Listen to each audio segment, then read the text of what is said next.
Immediately following the show. Thank you, Bo. And now, please welcome William Shatner.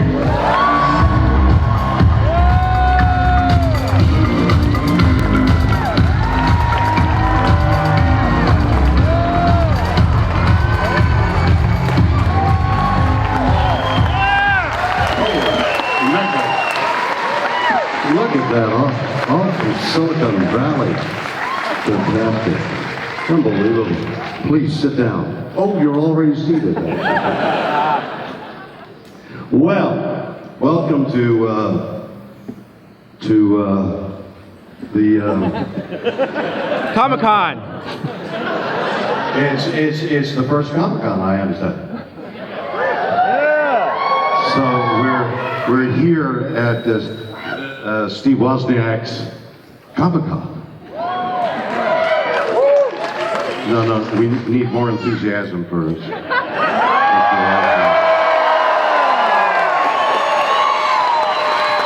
Can you imagine inventing the iPhone? I mean, we all do, big things in our life. Bring up a kid, make a good dinner. I mean, those are important things. But inventing the iPhone, can you imagine? And what do you do, Mr. Wozniak? You invented the iPhone. Wow. So, how to start one of these things off is like how to warm the audience up, So maybe I'll tell you about something I did that excited me, so maybe it'll excite you. I drove a motorcycle from Chicago to Los Angeles. I helped design the motorcycle so that when we announced it in front of 150 press, displayed it, I got in it, and it didn't work. I was partially to blame. So we trucked it from Chicago to But I had spent the week before saying that I was going to drive 2,400 miles on a motorcycle, and I thought it would not do my reputation much good to be in a truck beside the bike that didn't work. So we rented me a motorcycle that morning, and on I got. And 8 days later, 12 hours a day, hi, who's paying for dinner? I arrived in Los Angeles, and it was quite a feat. And what I guess the thing I learned the most on that trip, when you ride a bike and you're on these main thoroughfares, your life is jeopardized. Well, I mean, cars and trucks are coming at you, going past you. Your life is jeopardized.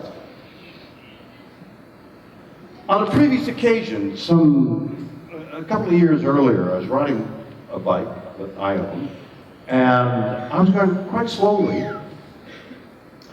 But it was very picturesque, so I was looking around and I didn't observe the condition of the road well enough. And the bike came out from under me and I slid on my back across this country winding road. Which would have been all right if I had been dressed properly, but it was Southern California. So I was wearing sandals and a t-shirt and shorts and a helmet. Well, if you're driving 60 miles an hour and you're wearing a seatbelt in a car and you have an accident, all of the seatbelt just cuts you in half. And the same with a helmet. Your whole body is stuffed into the helmet. I mean, you're going to die anyway. And it was so hot, so I had my helmet off. I know, it's not the right thing to do. Don't tell your children I did this. And I slid across, and then I picked myself up, and I picked the bike up, and I was bleeding profusely, surface wounds all down my back and arms. But I'm on a country road that joins up with the 118 thoroughfare there, so I got back on the bike, and now I had to get home. And I'm driving along the freeway, and I'm bleeding. Blood is dripping off my hands, and cars drive up, like go to pass me, and then they drop back, and then they recognize me. So I knew about how accidents are very possible on a motorcycle. I'm driving this motorcycle day after day with the possibility of dying at every moment. And what happens, I guess like in battle or something, you become so aware of how precious life is. I began to be so sensitized to the smells and the feeling of the bike and the wind and the scenery, and I began to appreciate every moment that I was alive, because I felt that I was going to die at any instant. So and then we made it to Los Angeles, and I filmed it, and I raised a lot of money for veterans, and it was a really successful trip. But this message of total appreciation of every instant, like right now, as you're listening, you feel you're listening to this moment. Is so, we'll remember this moment, you and I. This is a precious moment.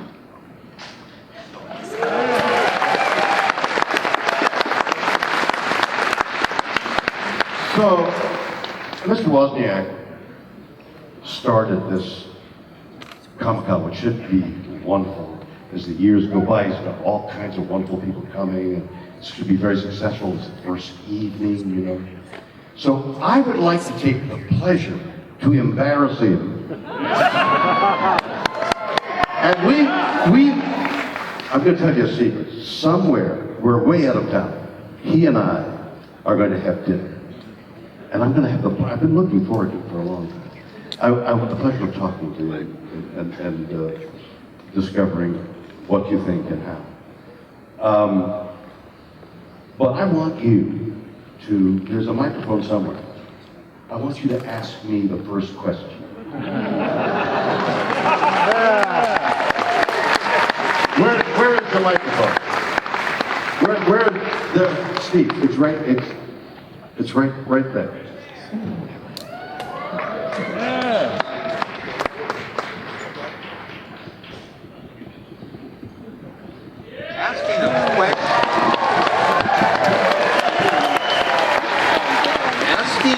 Question on the fly that you haven't thought out, that you thought, I'll be the last one in the world to think of a question. I don't know, can you recite some poetry for us? I have wanted to ask you questions and meet you and do things with you for a lot longer time than you have known I existed. No, you got to ask me a question. We're at dinner. Now, what are you going to order? I got your order. Wait, some of the waitress says, and now you take a breath and you say, Instead of asking you a question, I'll tell a little story. I had your unlisted phone number back when I was a little kid and you had no idea it existed. You don't know that I didn't know that you existed. I had a feeling. Let me tell you what I'm going to do next week, and this is apropos of the feeling, because I want to hear the feeling. There is a philosophy of, there is a methodology of helping people through horses, rhino therapy. Oh, I know all about that. Okay.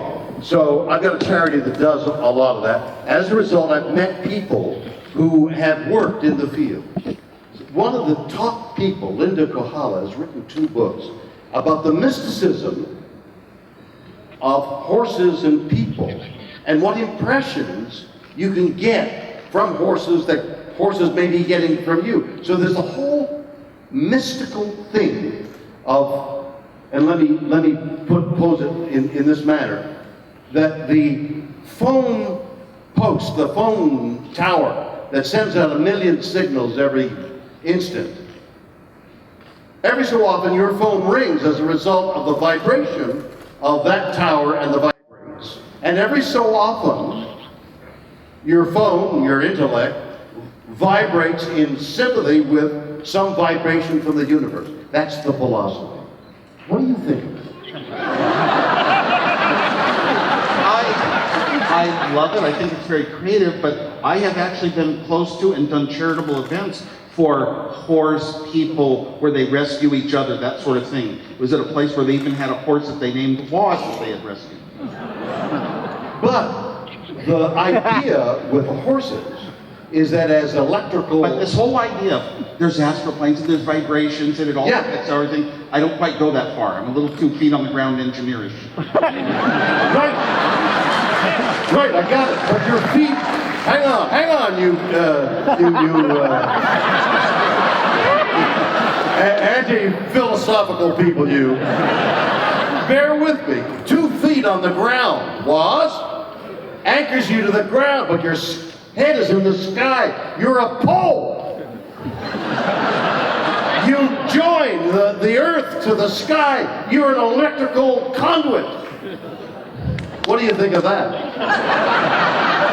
I love it. That's the sort of imagination that we think of in science fiction. That's a lot of what this show is about. But let me tell you the difference between science fiction and engineering. I'm standing in an airport. What are you looking at? They love you. Okay, but I want to know the difference. When you look behind you, do you think somebody was creeping up on you with a... Not with me here. I just want to see who was staring at me. No, they are. In wonderment and bewilderment and adoration.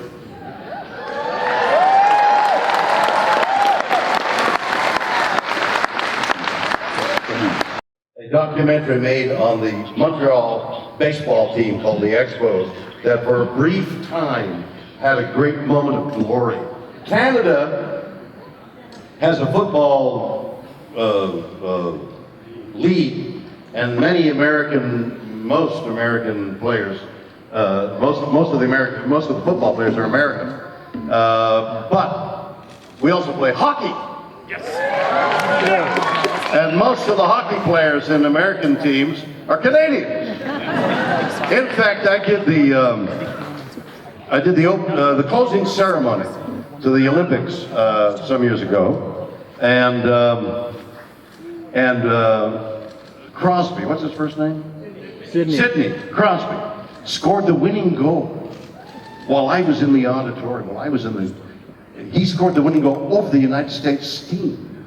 Now I know this is the United States, but come with me and glory in Canada's win over the United States. Nothing. Have I alienated my audience so quickly? So, yes, I narrated this documentary on the Montreal Expos, and they had a brief moment in the sun when they might have been a winning team. They were heroes for Montreal, my hometown, and then it all faded away. It's gone. The Canadian team is gone. It's kind of like a dream where Montreal, for a brief moment, had a great baseball team. But I was born in Montreal. I come from a hockey background. I didn't know these people, but Maurice Richard, who was called the Rocket, and his younger brother, who was called the Pocket Rocket. And years ago, Montreal was the stand-up. The Canadien hockey team was the powerhouse team. I can't think of a team in football because they were a dynasty for so long. I guess the Patriots, but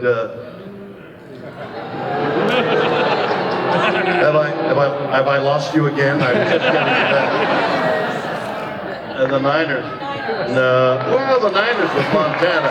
Oh yeah, I got you back now. Good.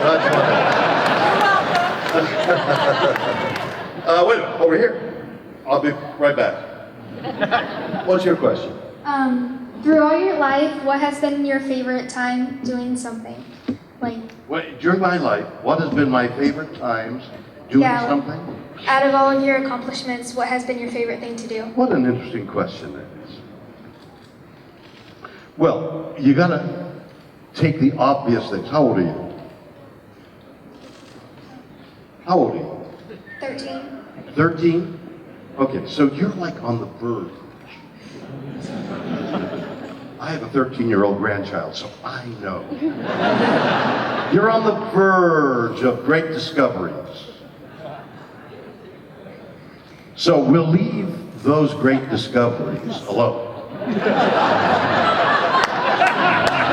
Because I've already turned the audience twice against me. We don't want to do that. So we'll leave the love and the family and the children and all those verities alone, and we'll go in another direction, okay? I'm old. You're 13, I don't even want to say how old I am. But I'm young. I'm as young as you are. Because Mr. Wozniak teaches science to children. And what he and I really believe in is the curiosity, the sense of awe and wonder about the world around us. You're wearing glasses. My grandchild wears glasses, okay? When she discovered glasses, she was 6 months old, and they figured she was nearsighted, so they put glasses on her, and she was in her mother's arms, and she looked at her mother, and she saw her mother for the first time. Glasses, an incredible invention, but it's old invention. There are new inventions that are going to take the place of your glasses very shortly. Contact lenses, we know, but they're going to shape your eye. They're going to go inside your eye and shape that. Cataracts. They can put lenses to correct eyesight. So there won't be any glasses in the very near future. Your glasses, my granddaughter's glasses, will be gone. The awe and wonder of science and invention could be yours. That's what I sparkled. Not a very satisfactory answer for you, but it's something. Young man, who are you? My name's Andrew Schmidt. Well, you're wearing a blue disguise, Andrew. I'm Captain America. Oh, I didn't know that. Well, do you know any magic tricks? I do. Watch me leave the stage.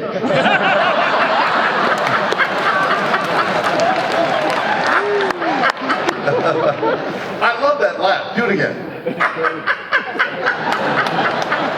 Captain America doesn't laugh like that. Try it deeper. There. That's the laugh. What's your question, Captain America? What's your favorite magic trick?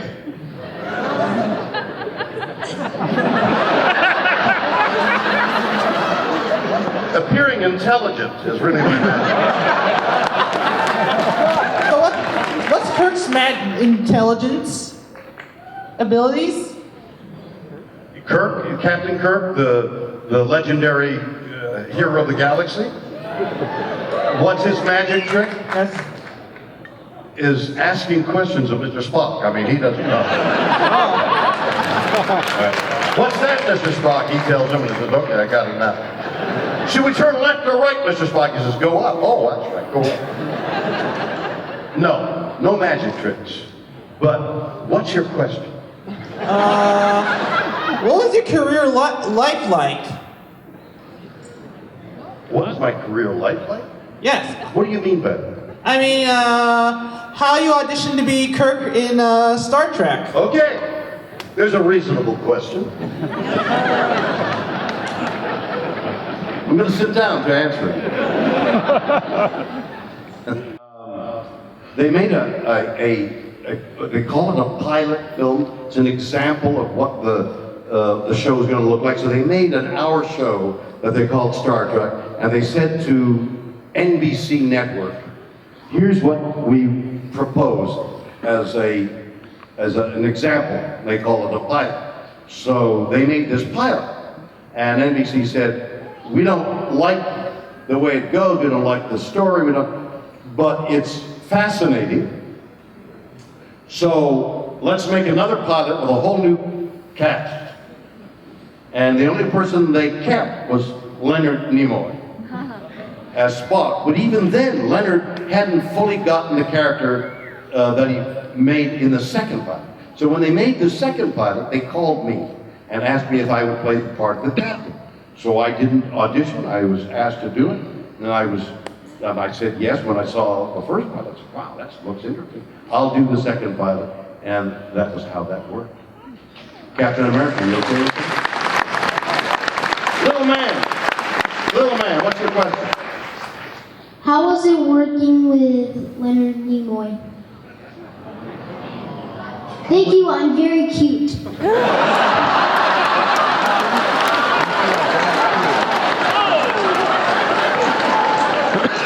You are very cute. Thank you. That's not necessarily a compliment, you're a young boy. Now you've got to be stalwart and handsome and athletic. You used to be cute, now you're, what are you, 7, 8, 9 years old? 9. Yes. Cute is out the window after 8, you know. Now you gotta be intelligent, and you gotta do good work. What's your question?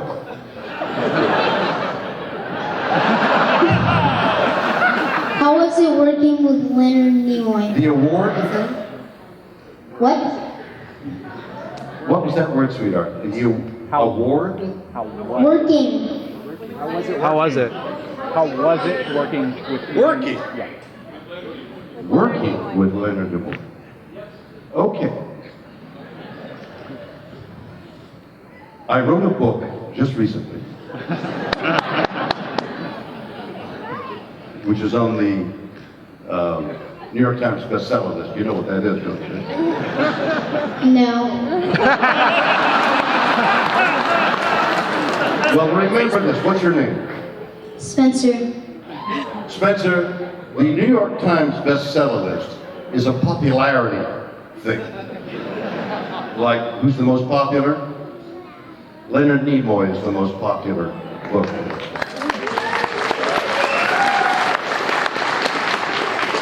And I wrote a book. Do you have a lot of friends? Yes.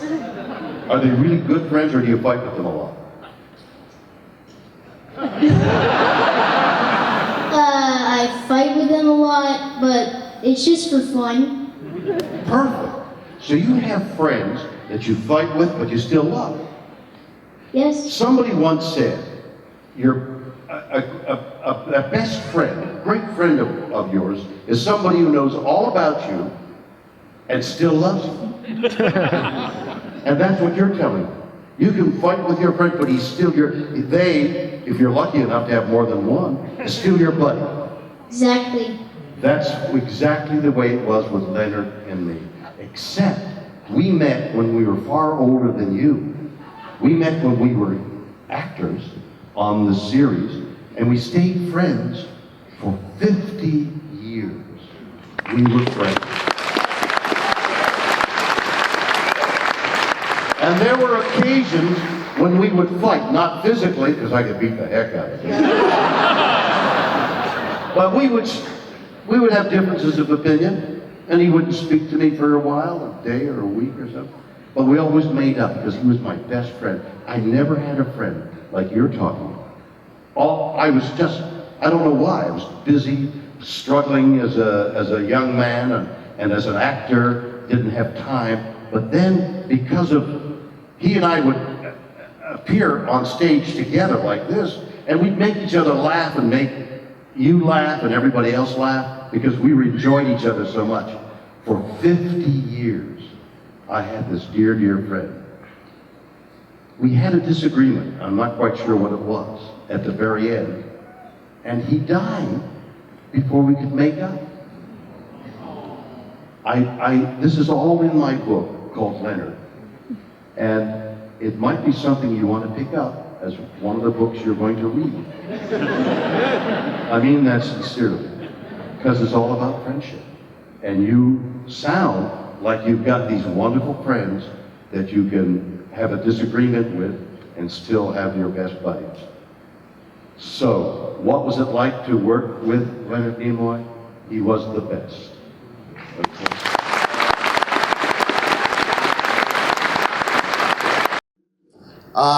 You still spend a lot of time on stages like this one and sometimes doing your one-man show. I wanted to ask you about all the way back at the beginning of your career, on the Canadian stage and then on the Broadway stage, what kind of lessons you took that were foundational for your acting career from that time, and would you ever go back? You could do King Lear. I'd have to learn all those lines. You know, I started off as a stage actor, and a stage actor is like this, like we're having here this evening. The stage, it's like immediate connection. I mean, I'm enjoying you, you're enjoying me, we're having fun. And if I had prepared lines that somebody smarter and more intelligent and funnier than me had written for me, it would even be more fun. But this is totally spontaneous, and you recognize it as such. So, my career was started off on stage, and I did years and years of it, gradually getting into television in Canada, and then I came down to New York, and I did a Broadway play in New York, and essentially stayed because there weren't any young actors, my age, my look, who had had the experience I had of 5 years of continuously playing on stage. Every week, I must have done, I don't know, 60, 70 plays, rehearsing one during the day and playing at night in front of an audience this size at night. Playing it, and then the next morning get up, 9 o'clock, 10 o'clock, we'd be rehearsing the next play. I discovered that the only way to do that was hard work. Learning lines is no different than boning up for an exam or a presentation when you're older, or making an excuse to your boss. You have to work very hard at it. You have to be meticulous. You have to study hard. You have to spend the time, and nothing is for free. If you don't do the work, you don't get the job. Or if you've got the job as an actor and you don't do the work, you won't get another job. So if I learned anything in my earlier years, is working hard is beneficial. And you've got to put in your 10,000 hours. And I remember the story, I think in that book of the 10,000 hours, where, and I forgot the name of the book or the author, who said, it takes 10,000 hours to become adept at something. And I remember it was Gates who passed by the computer that was empty at night, and he would go in at night and work on the computer night after night, because it was freed up at the early morning hours. And he spent all that time acquainting himself with how computers work, those 10,000 hours. So it takes that kind of work. And when I was asked what do I like to do best, in essence was the question, I've spent my 10,000 hours in another skill as well, as a horseman. I've ridden competitively now for the last 30 years.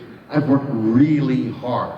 What's happened is purportedly, supposedly, as you get older, you're supposed to lose your balance. You're supposed to lose your ability to move.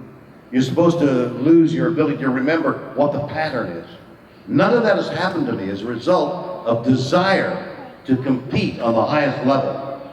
So here again, I'm working hard.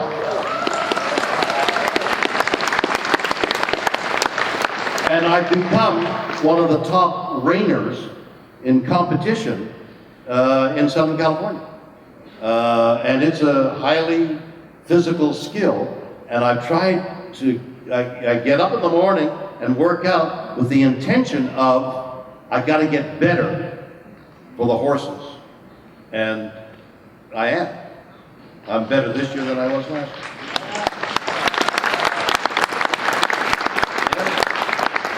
In Star Trek, which was your favorite episode? Nobody's ever asked me that. Do you watch Star Trek? Yeah. Why was that yes? Because I do. But not often. Well, yeah, not often, but. So, of the few that you have watched, what would be your favorite? I like the one with the Gorn. The Gorn. That's one of my favorites too. Why is it your favorite? I don't know, I just like the Gorn. No, but there was a whole neat story behind the Gorn. I like the bazooka thing. The bazooka thing. I don't know what you mean by the bazooka thing. There must be another episode, but I like the Gorn monster. Well, the Gorn was a bad monster because she was protecting her babies, her eggs. Yeah. Wait, it was a she? Well, it might have been a he, but that would have been a twist I wasn't aware of. I believe it was the mother Gorn. Oh, wait a minute. That's the Hornet. What are you talking about? I'm talking Horta, you're talking Gorn. Of course, the Gorn. I struggled with the Gorn and I had to invent fire and arms and explosives, right? Yeah. And then it was a blow-up between the Gorn and me. I blew the Gorn up. Yeah. And it became little Gornettes, little pieces of the Gorn floated all over. Yeah? Yeah. That was my favorite episode.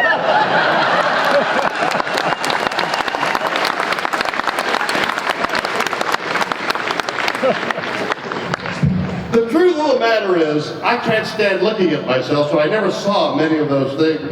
And when I directed pieces that I was in, the torture was seeing myself on screen and having to criticize myself because I'm self-critical. Then you're not going to like this question. Oh dear. Okay, in the 1960s, episodic TV was very different than it is today. At the end of every episode, everything got reset to 0. Today, nobody has script immunity. It's like everybody's wearing a red shirt, including the primary actor. How do you think the Star Trek episodes would be done today, and would they be better or worse? What an interesting question to ask. So let's look at what you just said. In the, say, the 60s and 70s, every episode ended and it was over, and the characters who were the main characters in the piece existed, and you knew they were going to be alive next week to have tell another story. Nowadays, people get killed off willy-nilly to maintain your interest, and everybody's in jeopardy, and believe me, the actors know that they're in jeopardy. And so they ask for less money because they know that. They used to say, actors used to say, okay, I'm established, now I'm going to ask for more money next year. That doesn't exist anymore. You're established, but you could leave in a moment. For me, and this is why studio heads pick young writers, because they're so with the cultural currents. For me, I liked coming to an end sigh of relief. Oh, they've saved the day, and I'm going to watch next week and watch them save the day again. That was, I'd still hold on to that. To not know whether my favorite character is going to live or die in all those things, in all those series that were so popular, filled me with apprehension. And I didn't like it. And I longed for the well-made play, beginning, middle, and end, and that was it. That was my opinion. How do you guys feel about that? Give me a sound of yes, if you like the closed-end thing. And what about the open-end show? Well, split. Or as Trump would say, I won.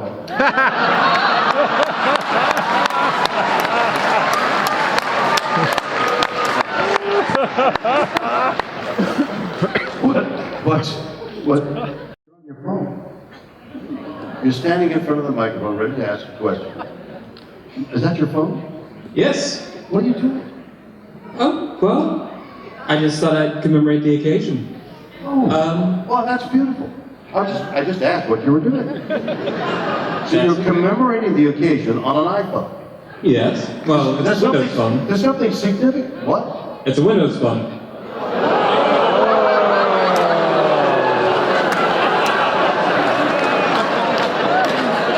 You better have a good question. Yes, I do. What's your question? Well, you've shown a lot of terrific insight in your entire career as an actor, both recent and in long years past, and it's been great to hear a lot of your advice here tonight.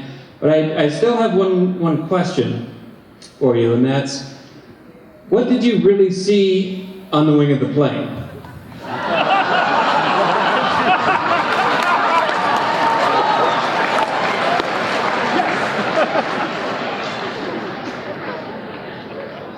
A Czechoslovakian acrobat in a little furry suit. Yeah!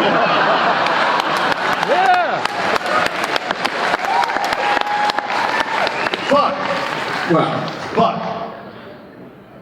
and maybe you can help me. Mm-hmm. Reason, that's terror at 20,000 feet, isn't it? Correct. Ooh, correct. We could go further into that, but I'll avoid it. Why do you think that piece has remained so popular, that it's in all those marathons of the Twilight Zone? Why is it so popular? I think perhaps from where I'm coming from, one, it was an excellent example of early thrills in that particular period of television, and the other thing is, I think they re-air it a lot because you're in it.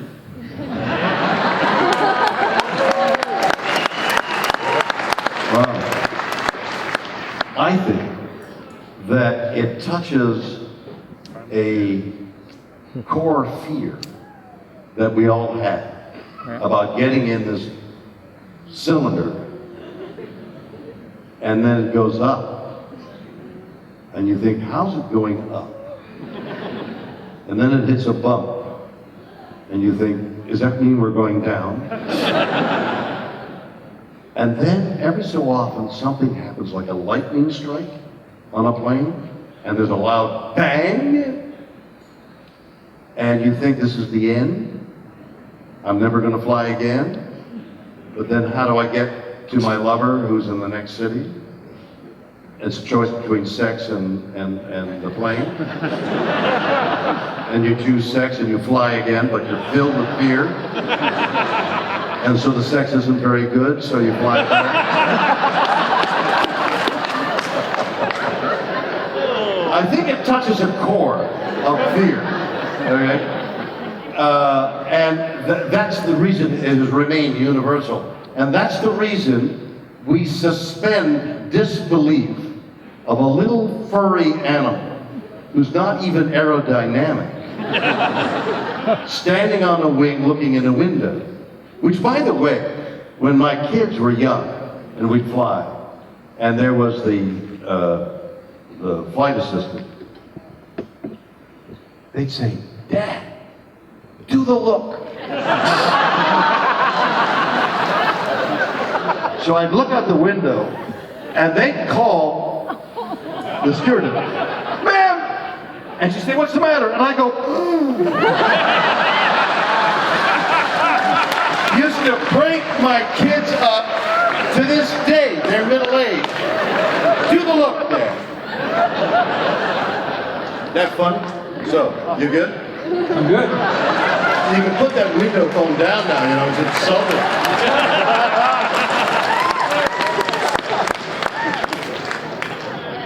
Good evening, sir. How are you today? Doing all right, thank you.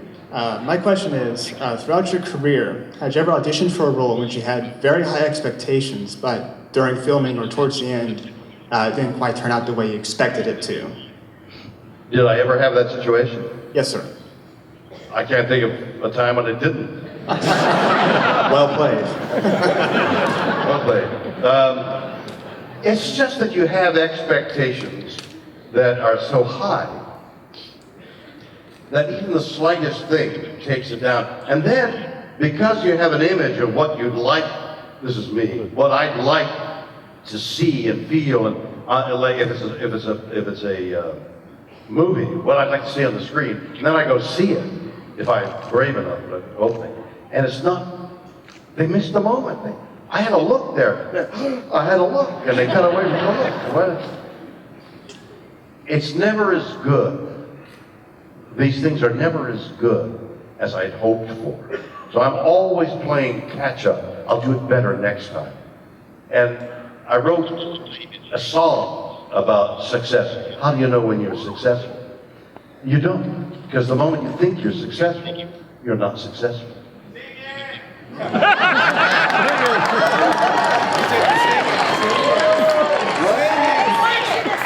Sing? It's never as good as I want it to come out. I've been asked to write a Christmas album, and I'm working with Ben Folds, with whom I did Has Been, and we're starting work on a Christmas album. My ambition is to make it a Christmas classic with new songs and new interpretations of old songs. We'll see what happens. It's a noble ambition. Yes, sir. Hi, my name is Stephen Barker. Hello, Stephen. So far, I've really enjoyed what I've been hearing. I've got to hear about your career. I've got to hear about science fiction, engineering. My favorite parts are hearing about how to treat life, like how to treat your friends. Your motorcycle analogy, that was so far the greatest for the night. But I wanted to ask something. Well, I got early reviews then, that's good. So far, I wanted to ask you something slightly off topic about friendship and magic. Recently, you announced yourself as kind of, well, not announced yourself, but you came out as sort of a brony, one of the, surprise, one of the celebrity fans of My Little Pony. My question is a two-parter. One, what is it like being a celebrity fan of the show? And two, has there been more conversation about being a celebrity guest star in one of the episodes? Well, let me be clear about why I do those Twitter things. No, there's no sometimes I don't watch the show, but I Twitter it because there are people following me on Twitter. I Twitter it and say this is an interesting show. And in doing so, I run a charity.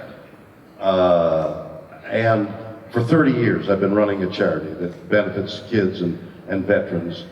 And raising money. Like right now I'm trying to get an entertainer.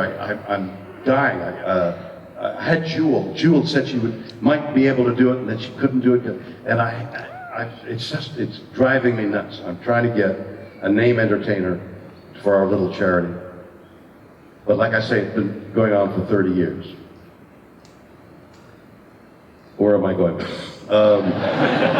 So, over the last few years, with the social media becoming more and more prominent, becoming a way of life, I have discovered, like all of you know, but it takes me longer, that the social media opens up new avenues for everything, for marketing, for entertainment, for contact, and for raising money for charity. And these shows that I talk about and laud and send me things that you can't get, but I can get. And I put them up for silent auction. I think it's on horseshow.org. And we've raised on a silent auction, which used to get us $5,000, $6,000 on signed autographs that anybody can get from a celebrity for a charity. We get exotic things. This year, Charity Horse Show will have extraordinary things that are never seen on the market. We've raised tens of thousands of dollars. Last year, almost $50,000. This year, it'll be a lot more for the charity. So, my contact with all this twittering, the purpose is to let you know I've written a book. Ask your questions and I'll answer them. Let me tell you about something that I've uncovered, like these two books about horses and their spiritual quality. I'm going to meet the authoress. We'll talk about it tonight. I'm meeting the authoress tomorrow, Monday. She's coming from Arizona to stay with us. And we're going to go up to my horses. And she's going to read the horses. She's going to read, because there's a psychological element involved here as well. So I'm into a whole area that I would never have been in if it hadn't been for the social media. And so the pony thing is extraneous. What is important is reaching out to you and saying, there's an auction that you might want to give a little money to a kid, because every penny goes to the charity. Nobody gets paid in my it's my charity. My assistant and I run the charity. And then we get people to give us things for free, and Priceline.com and Wells Fargo sponsor us and give us money, and that money goes to all these great charities.